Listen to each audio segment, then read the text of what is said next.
Commonwealth women parliamentarians, the Commonwealth persons with disability, the President of Ghana's National House of Chiefs, and other traditional rulers, members of the diplomatic corps, ladies and gentlemen. It is a great honor for me to deliver this address at the 66th Commonwealth Parliamentary Conference. And I'm delighted that Ghana, after several decades of dedicated membership of the Commonwealth, indeed, the first post-colonial sub-Saharan nation so to become, is hosting this conference for the first time. The impressive attendance of delegates to the conference is a demonstration of the commitment of the Commonwealth Parliamentary Association to unite efforts towards a common objective.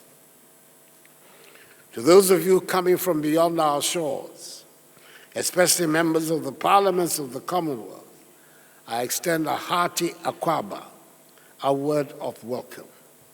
Enjoy your stay amongst a people justifiably famed for their hospitality. It is always good to be in the midst of parliamentarians. As some of you may know, I spent some 12 memorable years as a member of Ghana's parliament, representing a Buakwa constituency in the eastern region of the country on 2 successive occasions, and the Buakwa South constituency carved out of a Buakwa constituency on the 3rd.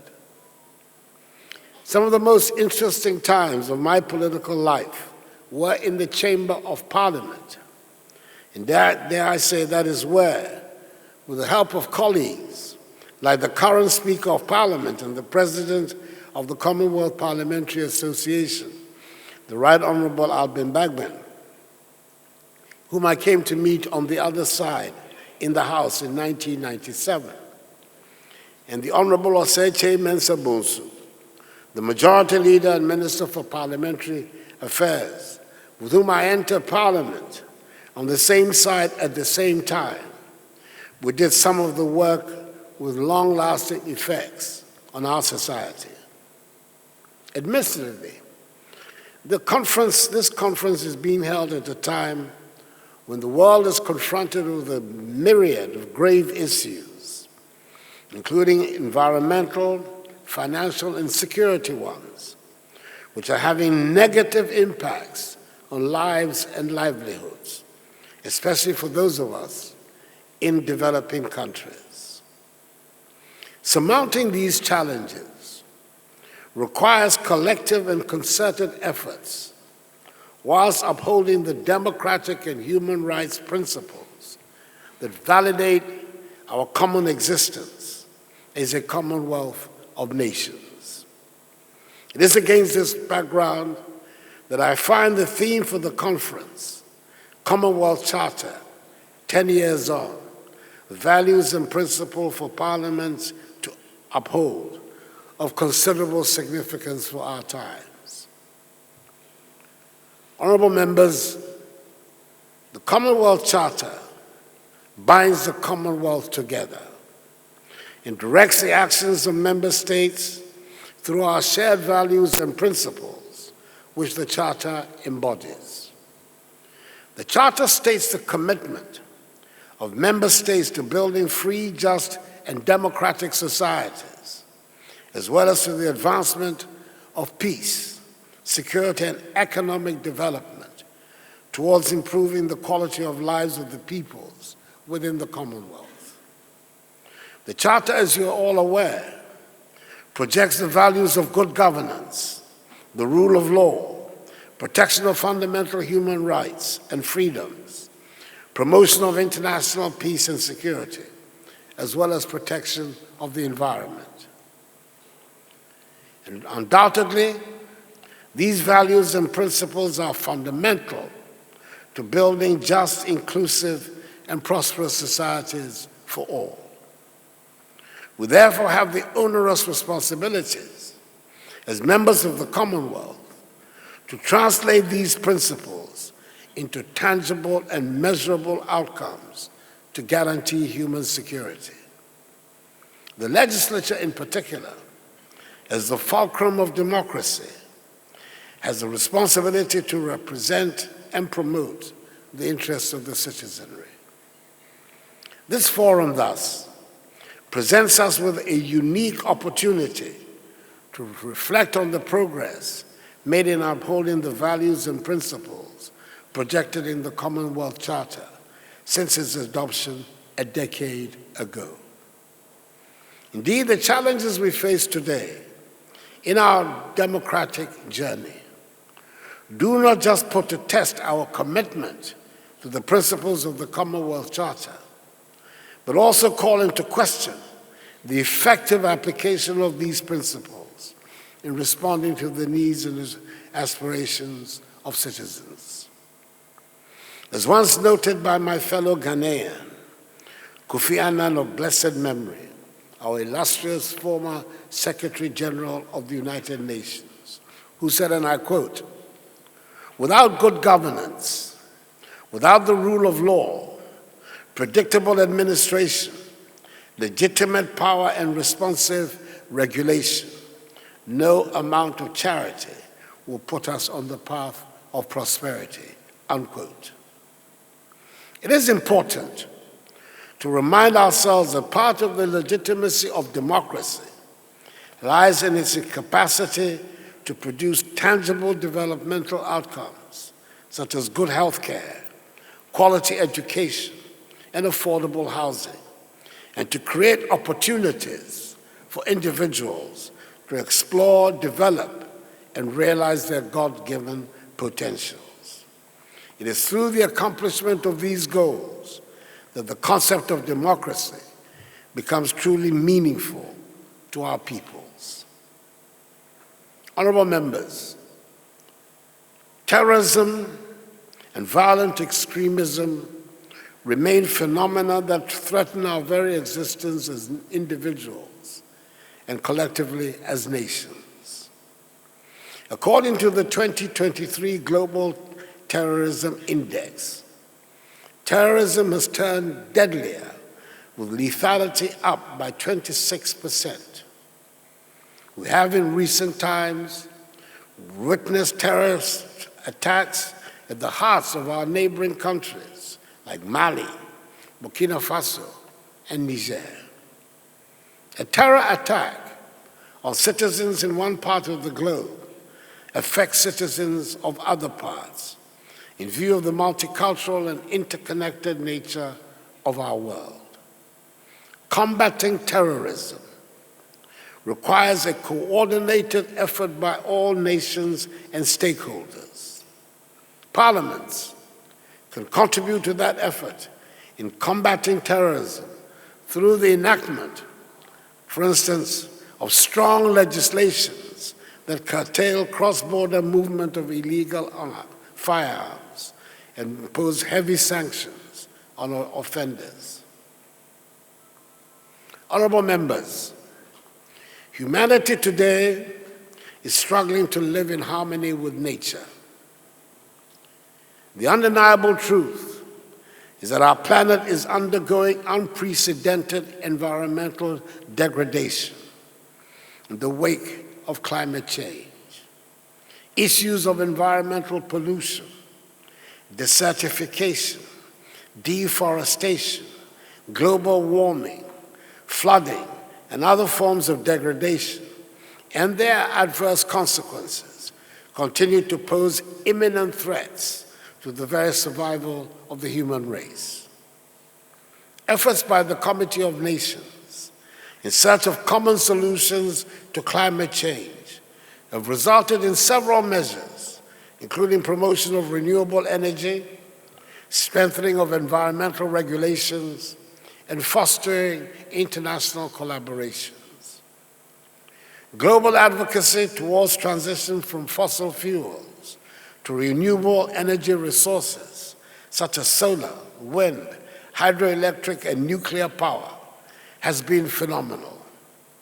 The clarion call is for member countries to invest in renewable energy infrastructure, provide incentives for clean energy production, and set renewable energy targets to to reduce carbon emissions and combat climate change, and also make our economies competitive.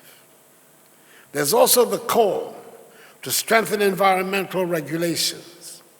Your distinct roles as members of parliaments of the Commonwealth will require you to enact requisite legislations and provide for the enforcement of robust environmental regulations to protect natural resources, reduce pollution, and promote sustainable practices. These regulations can cover areas like air and water quality, waste management, afforestation, and wildlife conservation to ensure a healthier and more sustainable environment. Overcoming climate change and other interconnected matters would not be possible without international cooperation. Knowledge sharing on appropriate technology and best practices amongst countries in support of various initiatives will strengthen global efforts for sustainable future environment. These measures, along with continuous innovation, education, and public awareness, can contribute significantly to the preservation and protection of our environment.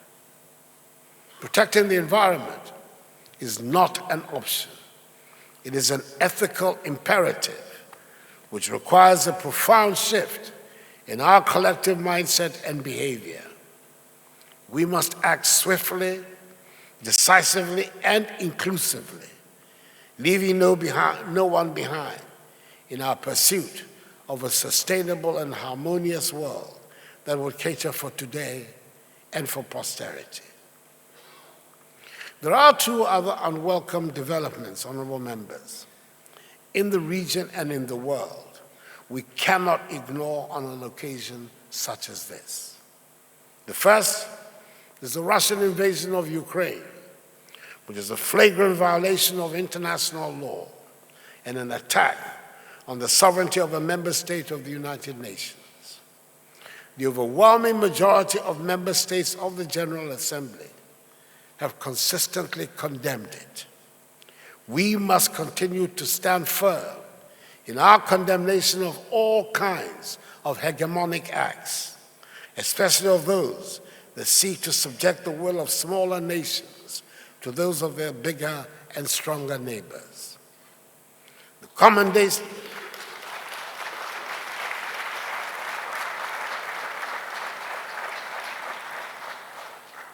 condemnation notwithstanding, we must also do all in our power to promote peace between the two nations and find an end to the conflict on the basis of acceptable, established principles of international law.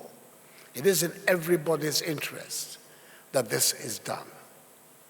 The second are the unconstitutional changes in government in parts of Africa, especially in West Africa, through a series of coups d'etats and military interventions in governance, which testify to democratic regression. It is in the interest of democratic growth that this development is reversed as soon as possible. And in order so to do, that we give maximum support to ECOWAS, the regional body of West Africa, and the African Union, Africa's continental organization, in their efforts to restore democratic institutions in the affected nations of Mali, Burkina Faso, Guinea, Niger, and Gabon, and also in whatever dispositions they take to stem the tide of this unwelcome evolution. The Commonwealth Parliamentary Association, indeed, the Commonwealth itself, should join ECOWAS and the African Union in demanding the immediate unconditional release from unjustifiable detention of the democratically elected President of the Republic of Niger, His Excellency Mohamed Bazoum. Democracy and the stability that generally accompanies democratic governance are essential for the future prosperity of the African continent. Honorable members, Ghana has remained steadfast in her commitment to upholding the values outlined in the Commonwealth Charter. In our journey since the inception of the Fourth Republic, some 30 years ago, we have proudly witnessed the smooth transition from one democratically elected government of one party to another of a different party on 3 separate occasions.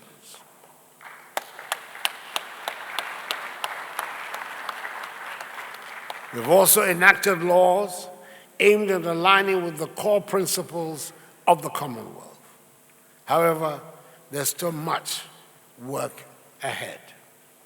It is our noble duty to ensure the preservation of a framework of government that secures for ourselves and our prosperity, quote, the blessings of liberty, equality of opportunity, and prosperity, unquote, as stated in the preamble of the Constitution of the Fourth Republic of Ghana. We aspire to build a peaceful, democratic country with a resilient economy, and to foster a polity where human rights are upheld in a governance system which rests on the twin pillars of the separations of powers and the promotion of the rule of law, and where every individual's existence is safeguarded.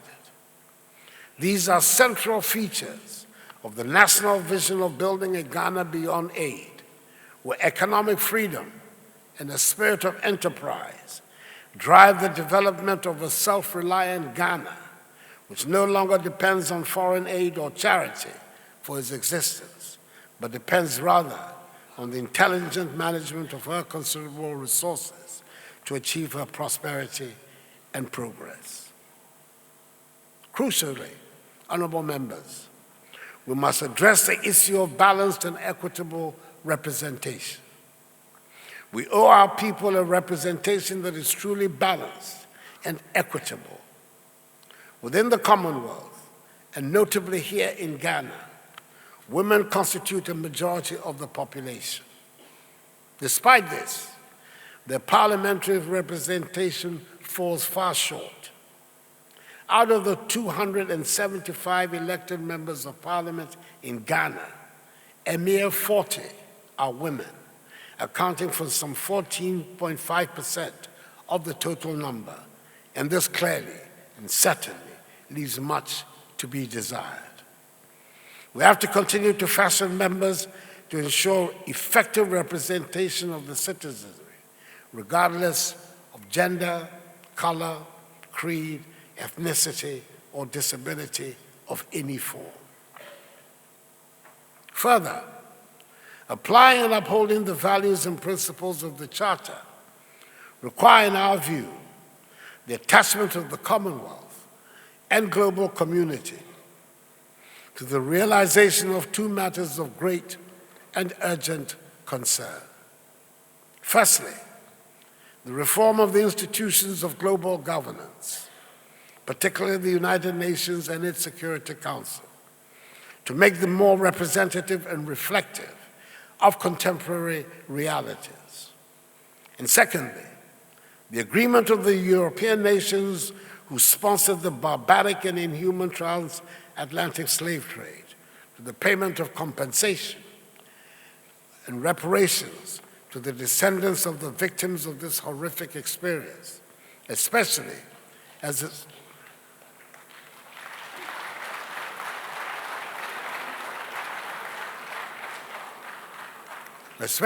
the slave owners, unlike the slaves, were compensated when the trade was abolished.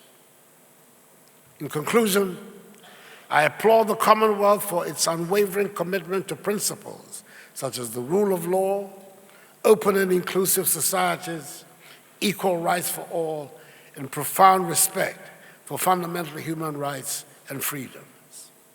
I anticipate that this conference will provide a solid platform for reflection on our past achievements, engage in thoughtful discussions about present challenges, and together chart a course towards realizing the hopes and aspirations of our peoples under the noble goals of the Charter. Uniting under a shared purpose, the Commonwealth has the potential to achieve even greater heights by nurturing deeper friendships, engendering closer partnerships, and enhancing greater cooperation through diplomacy in order to elevate human civilization to a new level where democracy, freedom, respect for human rights and social justice are not just high-sounding words, but active directing principles of the body politic of each nation in the continent and indeed on the planet. I wish all delegates and participants fruitful deliberations and end by accepting in all humility with gratitude the offer to act as Vice Patron of the Commonwealth Parliamentary Association, albeit in a temporary capacity. Whilst extending my warmest greetings to the life patron of the association, my good friend and the good friend of Ghana, His Majesty King Charles III of the United Kingdom, the head of the Commonwealth. May God bless the nations of the Commonwealth, the Commonwealth Parliamentary Association, and us all. And may God bless our homeland, Ghana, and make her great and strong. I thank you for your attention.